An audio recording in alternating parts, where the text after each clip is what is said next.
Hello दोस्तों, स्वागत है आपका अपने YouTube चैनल गायत्री मेडिकल में, जहां आप पाते हैं दवाइयों की संपूर्ण जानकारी। आज के इस वीडियो में हम बात करेंगे मेट्रोनिडाजोल सिरप के बारे में।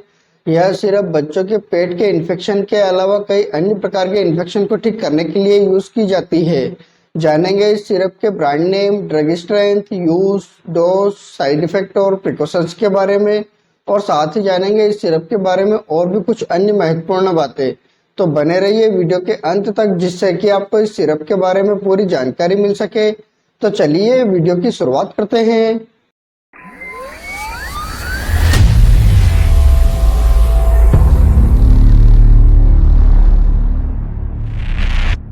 मेट्रोनिडाजोल सिरप की बात करते हैं तो यह एक नाइट्रोइमिडाजोल ग्रुप की एंटी एमोबिक दवा है, जो कि एंटी माइक्रोबियल ड्रग के अंतर्गत आती है।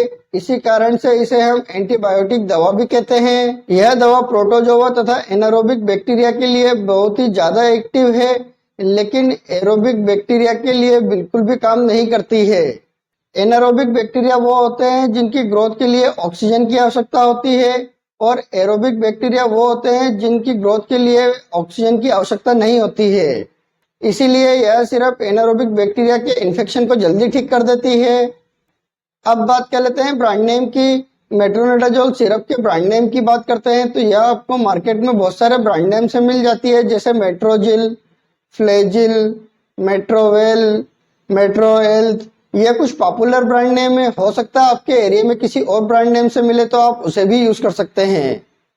अब बात कर लेते हैं ड्रग स्ट्रेंथ की। मेट्रोनिडाजोल सिरप के ड्रग स्ट्रेंथ की बात करते हैं तो यह आपको 200 mg के स्ट्रेंथ में मार्केट में आसानी से मिल जाती है। अब बात कर लेते हैं यूज की। मेट्रोनिडाजोल सिरप के यूज की बात करते हैं तो जैसा कि हम जानते हैं कि यह एक एंटीबायोटिक दवा है, और इसका यूज मुख्य रूप से पेट में होने वाले इन्फेक्शन को ठीक करने के लिए किया जाता है, जिसे हम एमोबियासिस के नाम से जानते हैं। यह एक प्रकार का इन्फेक्शन है, और यह इन्फेक्शन हमारी आंतों में एमोबिया की ग्रोथ के कारण होता है। इसके कारण से बच्चों को दस्त लगना, लूज मोशन होना, पेट दर्द होना बहुत ही आम बात है, और यह इन्फेक्शन लीवर तक भी हो सकता है। तो इस इन्फेक्शन को ठीक करने के लिए डॉक्टर द्वारा यह सिरप प्रिस्क्राइब की जाती है। यदि किसी बच्चों के मसोड़ों में इन्फेक्शन होने के कारण सूजन आना, ब्लीडिंग होना, इस प्रकार की समस्या होती है, तो उस इन्फेक्शन को भी ठीक करने के लिए इस सिरप का यूज किया जाता है। यदि किसी बच्चे के वेन में इन्फेक्शन हो जाता है तो उस इन्फेक्शन को ठीक करने के लिए इस सिरप का यूज किया जाता है। यदि किसी बच्चे को पल्विक इन्फ्लेमेटरी डिसीज नाम की बीमारी हो जाती है तो यह इन्फेक्शन कमर के आसपास होता है, तो इसको ठीक करने के लिए इस सिरप का यूज किया जाता है। साथ ही यदि किसी बच्चे के जननांगों में इन्फेक्शन हो जाता है तो उस इन्फेक्शन को भी ठीक करने के लिए इस सिरप का यूज किया जाता है। इस प्रकार इन सभी इन्फेक्शन को ठीक करने के लिए इस सिरप का यूज किया जाता है। हो सकता है डॉक्टर अपने एक्सपीरियंस के अनुसार किसी अन्य बीमारी में भी इस सिरप का यूज कर सकते हैं। अब बात कर लेते हैं साइड इफेक्ट की। मेट्रोनिडाजोल सिरप के साइड इफेक्ट की बात करते हैं तो इस सिरप के कुछ कॉमन साइड इफेक्ट हो सकते हैं, जैसे nausea, vomiting, headache, weakness, fever, muscles pain, blur vision, skin irritations. इस प्रकार के कुछ कॉमन साइड इफेक्ट हो सकते हैं। इसके अलावा अगर और कोई साइड इफेक्ट होते हैं तो इस सिरप को लेना बंद करें और अपने डॉक्टर से कंसल्ट करें। अब बात कर लेते हैं डोज की। मेट्रोनिडाजोल सिरप की डोज की बात करते हैं तो इस सिरप को बच्चे की बीमारी तथा एज और वेट के हिसाब से इस सिरप का डोज दिया जाता है।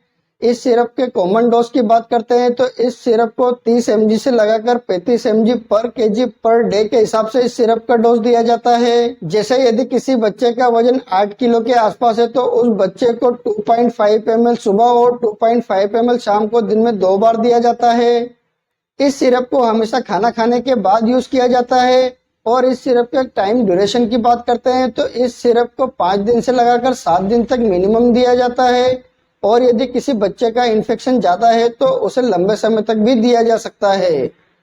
साथ ही यदि किसी बच्चे का पेट दर्द हो रहा हो तो उस समय इस सिरप के साथ मेफ्टेलिस्पास सिरप भी दी जाती है, जिससे कि बच्चे को जल्दी आराम मिल सके। अब बात कर लेते हैं प्रिकॉशंस की। इस सिरप के प्रिकॉशंस की बात करते हैं तो यदि किसी बच्चे को इस सिरप से किसी भी प्रकार की कोई प्रॉब्लम होती है तो आप इस सिरप का दोबारा यूज ना करें। बच्चे को किसी भी प्रकार की मेडिसिन का ओवरडोज बिल्कुल ना दें। यदि आपके बच्चे को किसी भी प्रकार की कोई मेडिसिन चल रही हो या आपके बच्चे को किसी भी प्रकार की कोई प्रॉब्लम हो तो आप अपने डॉक्टर को जरूर बताएं। आपसे एक रिक्वेस्ट करूंगा, आप अपनी मर्जी से किसी भी प्रकार की कोई मेडिसिन का यूज ना करें। आप अपने डॉक्टर या किसी फार्मासिस्ट की सलाह से ही मेडिसिन का यूज करें। उम्मीद करता हूं कि आपको मेट्रोनिडाजोल सिरप के बारे में पूरी जानकारी मिली होगी। अगर वीडियो अच्छा लगे तो लाइक करें, शेयर करें, सब्सक्राइब करें, जिससे कि और भी लोगों को जानकारी मिल सके। जय हिंद, जय भारत।